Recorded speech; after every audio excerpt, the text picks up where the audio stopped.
Hi, நான் மேகலா. நிலைவாசல் பூஜை. நிலைவாசல் பூஜை தினமுமே காலை மாலை 2 நேரமுமே பூஜை பண்ணணும்.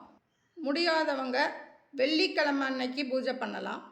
நிலைவாசலில் மகாலட்சுமியும் குலதெய்வமும் இருக்கிறதா ஐதீகம். நிலைவாசலை வழிபாடு செய்தால் செல்வ வளம் மட்டும் அல்லாமல் நம்ம குடும்பத்தில் மகிழ்ச்சியும் நிலைந்து இருக்கும். நிலைவாசல் கதவுல கலசம், விநாயகர், சங்கு, சக்கரம், தாமரை பூ இருக்கணும்.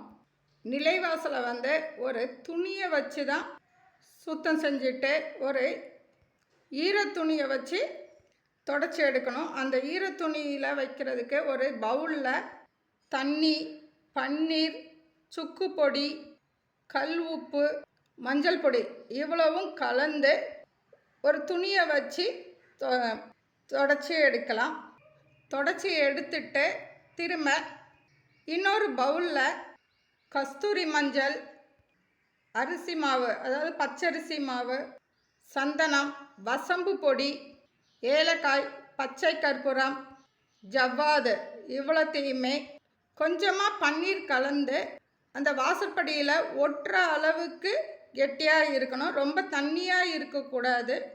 இந்த கலவையை வாசற்படியில் நிலைவாசல்லையும் நம்ம கையால் தடவி அதற்கு மேலே கோலம் போடணும்.